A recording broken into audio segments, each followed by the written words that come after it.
ভিতৰতে কৰে মাদক দ্ৰব্য যদি যিবিলাকে বেছিকৈ মাদক দ্ৰব্য গ্ৰহণ কৰে তেওঁৰ পেটত কেঞ্চাৰ হৈছে তেওঁৰ লিভাৰত কেঞ্চাৰ হৈছে আৰু যিবিলাকে বোলে নহয় মই খুব বেছিকৈ মাংস খাওঁ মই ৰেড মিট খুব বেছিকৈ খাওঁ তেওঁৰো কেঞ্চাৰ হৈছে আমাৰ নলবাৰীৰে বহুকেইজন ব্যক্তিয়ে ৰেড মিট খাই পেলাই কেঞ্চাৰ হৈ মৃত্যুবৰণ কৰিছে মই তেওঁলোকৰ নামবিলাক নকওঁ কিন্তু আজি এই বয়সৰ ল'ৰা ছোৱালীবিলাক এই কলেজত সোমাইছে মাত্ৰ তেওঁলোকে এতিয়াৰ পৰাই যদি এইবিলাক মেইনটেইন কৰে লাইফষ্টাইল মেইনটেইন কৰে এই কেঞ্চাৰৰ পৰা তেওঁলোক দূৰত থাকিব পাৰে ফিজিকেল এক্সাৰচাইজ লাগিব খেলা ধূলা আমাক লাগিব অকল পঢ়া শুনা কৰিলেই নহ'ব পঢ়াৰ লগত খেলা ধূলাও আমাক লাগিব যদি খেলা ধূলা কৰা যায় আমাৰ শৰীৰটো ফিট হৈ থাকে এটা আগৰ পৰাই নাম আছে ফুটবলত আগৰ পৰাই নলবাৰী কলেজৰ নাম আছে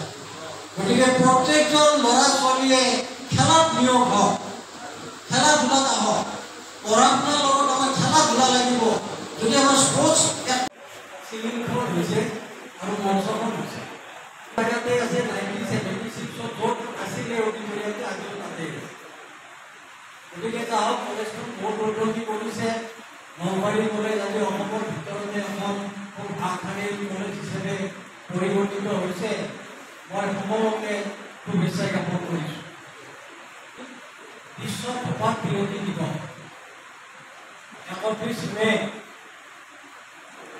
1988 চনত WHO এই 1988 চনৰ 31 মেটো বিশ্ব ধঁপাত বিৰোধী দিৱস হিচাপে পালন কৰিছে আৰু তেওঁলোকে এইটো ডিক্লাৰ দিছিলে যে আজি দিনটোৰ পৰা এই 31 মেটো বিশ্ব ধঁপাত বিৰোধী দিৱস হিচাপে পালন কৰা হ'ব এজন ব্যক্তি আছিল পেট্ৰিক ডোনাল্ড তেওঁৰ ককা দেউতাকৰ চিগাৰেটৰ ফেক্টৰী আছে সেই চিগাৰেট ফেক্টৰীৰ পৰা তেওঁৰ এনেকৈ ধৰি তেওঁৰ বংশৰ প্ৰায় 12জন ব্যক্তিয়ে চিগাৰেট সেৱন কৰি পেলাই কেঞ্চাৰ হৈ মৃত্যুবৰণ কৰিছে এতিয়া তেওঁ উঠিবই লাগিছিল যে যিটোকে চিগাৰেটটোৱে কেঞ্চাৰৰ সৃষ্টি কৰে গতিকে এই আমি এটা গোটেই বিশ্বত কেনেকৈ ধঁপাতটো নিষিদ্ধ কৰিব পাৰি তেওঁ খুব উঠি পৰি লাগিছিল তেওঁৰ আদেশ শুনিছিল তেওঁৰ অনুৰোধ শুনিছিল শুনি পেলাই এই 1988ত এইটো ডিক্লাৰ কৰিছিল যে 31 মেটো গোটেই বিশ্ব ধঁপাত বিৰোধী দিৱস হিচাপে পালন কৰা হয় আৱিষ্কাৰ কৰিছিল যে ধঁপাত আৰু কেঞ্চাৰ এই দুটা লিংক আছে কিন্তু আমেৰিকাই অফিচিয়েলি 1950 চনত এইটো ডিক্লাৰ কৰে যে ধঁপাতে কেঞ্চাৰৰ সৃষ্টি কৰে ধঁপাত আৰু কেঞ্চাৰৰ মাজত লিংক আছে গতিকে আমি দেখিব লাগিব আমি চাব লাগিব যে যিটো বস্তুৰ সেৱন কৰাৰ ফলত যে শৰীৰত কোনো উপকাৰ নহয় তাত কোনো ভিটামিন নাই প্ৰটিন নাই সেই এটা বস্তু আমি গ্ৰহণ কৰি আমাৰ মাজত আমি ভাৰতত আমি এটা বেমাৰ মাতিলৈ আহিছোঁ মাল্টিপ্লাই হয় তাৰমানে 4 into 4 plus 4 is equal to 8 but 4 into 4 is equal to 60 তাৰমানে মাল্টিপ্লাই হয় সেইকাৰণে মডাৰ্ণ চিগাৰেট যিবিলাক মানুহে একেলগে খায় তেওঁলোকৰ কেঞ্চাৰ হোৱাৰ প্ৰৱণতা থাকে এটা মেজৰ ছ'চিয়েল ফেক্টৰ হৈছে আজিকালি ফুড এডাল্টেৰেশ্যন যিটো আমাৰ কাৰণে ভয়াৱহ কাৰণ হৈ পৰিছে যেনে আমাৰ ল'ৰা ছোৱালীবিলাকে জাংক ফুড খায় ফাষ্ট ফুড খায় যিবিলাক পুৰি খোৱা মাংস যিবিলাক ধোঁৱাত শুকাই খোৱা মাংস এইবিলাক কেতিয়াও খাব নালাগে ক'লা পৰি যোৱা যিবিলাক তন্দুৰী মাংস বা ৰুটি খাব নালাগে তাত যিখিনি ক'লা হৈ থকা বস্তু আছে সেইখিনি নাইট্ৰজেন বুলি কয় আমি কাৰ্চিনোজেনিক আৰু কাৰ্চিনোজেনিক মিনছ মই বাৰে বাৰে কৈ আছোঁ হুইচ প্ৰডিউচেছ কেঞ্চাৰ চ' সেইটো এটা মেজৰ ফেক্টৰ আছে আজিকালি ল'ৰা ছোৱালীবিলাকে আমি ছিকিমৰ মানুহখিনিৰ আমাৰ এটা প্ৰব্লেম আছে কি we never cultivate the vegetables in our house সৰু মাটিটোৰ পৰা এটা হ'লে আমি অলপ চব্জি কৰি ঘৰখনে খাব পাৰোঁ কিন্তু আমি সদায় পৰমুখাপেক্ষী সদায় চাই থাকোঁ মাৰ্কেটত কি আহে আৰু those people who are cultivating they are the stupid people every insecticide or ভিতর কৰি সববিলাক তাত দিয়ে and without any reference যিটোৰ কাৰণে আমি সাফাৰ কৰিছোঁ।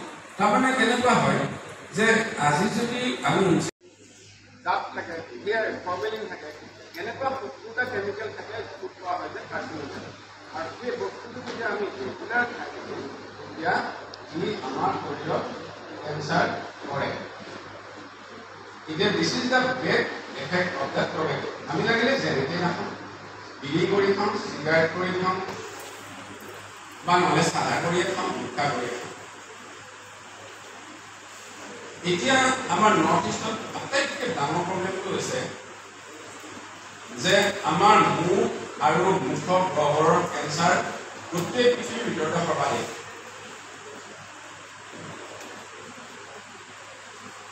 We are number 1 in India and number 6 in the world. পৃথিৱীৰ ভিতৰত নহয়, মই কৈছোঁ ভাৰতৰ ভিতৰত আমি মুখ আৰু মুখৰ গহ্বৰৰ কেঞ্চাৰ 1 নম্বৰ স্থান পাইছোঁ আৰু পৃথিৱীৰ ভিতৰত 6 নম্বৰ স্থান পাইছোঁ।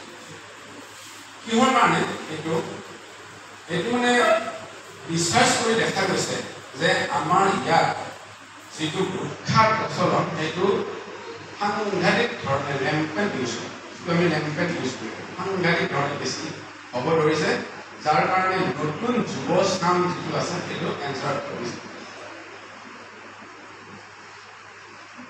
এইখিনি মই এটা কথা কৈছোঁ, বহুত মানুহে মোক কুৱেশ্যন কৰিব, মোৰতো ঘৰতো দেউতাই চাদাও নাখাইছিল, একো নাখাইছিল, চিগাৰেটো নাখাইছিল, মদ ভাং নাখাইছিল, কিন্তু তেওঁলোকৰ কেঞ্চাৰে হ'ল।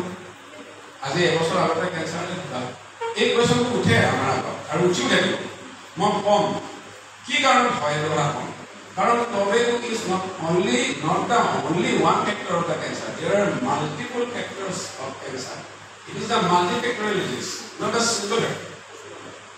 কিন্তু সাধাই আটাইতকৈ বেছি সংখ্যক মানুহক মৃত্যুৰ মুখলৈ ঠেলি দিয়ে আৰু সেই পাৰ্চেণ্টেজটো হৈছে 35%। মংগৰে কলেজৰ ষ্টুডেণ্ট ভাল, মংগৰে বহুত মানুহ আছে, শিক্ষাত যথেষ্ট আছে। যিমান ভাল ভাল মানুহ আছে লোৱাৰ আছামত বিশেষকৈ চব নলবাৰীৰ পৰা আছে। সেইকাৰণে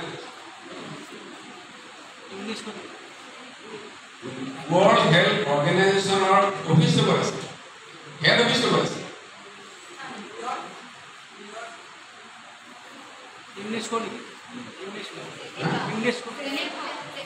Yes, Geneva আছে। ঠিক আছে, ছোৱালীকেইজনী পঢ়া ভাল আৰু ছোৱালী পঢ়াই ভাল। মই দেখিছোঁ আজিকালি চব ছোৱালী পঢ়া ভাল আৰু ল'ৰাবিলাক পঢ়ি WHO 1987 start no tobacco day হিচাপে পালন কৰি আছে। কিয়? Why? কাৰণটো চাদাৰ খেতি কৰা তোমালোকে পাইছানে ঘৰত কোনোবা? নতুন জেনেৰেশ্যনে পোৱা নাই। মই বাকী আমাৰ চিনিয়ৰ মানুহখিনিক কৰিছোঁ, কেতিয়াবা ঘৰত চাদাৰ খেতি কৰা দেখিছেনে আপোনালোকে? পাইছে ন? হয়তো ককাই কৰিছিল, মোৰ ঘৰতো ককাই চাদাৰ খেতি কৰিছিল। সেইকাৰণে মই ক'ম চাদাৰ খেতি কৰিছিল, আমাৰ অসমতো বহুত মানুহে কৰিছিল। Tobacco is a big cultivation and a big industry in the world. Very big cultivation and very big industry. এইটো মানে কি চাদাৰ যিটো খেতি এইটো one of the major cause of livelihood. তাৰমানে বুজি পাইছে নে মই কি কৈছোঁ? যে এইটোৱে তাৰমানে মানুহক ইমান মানুহক খাদ্য দি আছে, মানুহক লাইফটো চলিবৰ কাৰণে টকা পইচা দি আছে। খেতিয়ককো দিছে, যিবিলাকে বনাইছে বিড়ি চিগাৰেট চাদা বনাইছে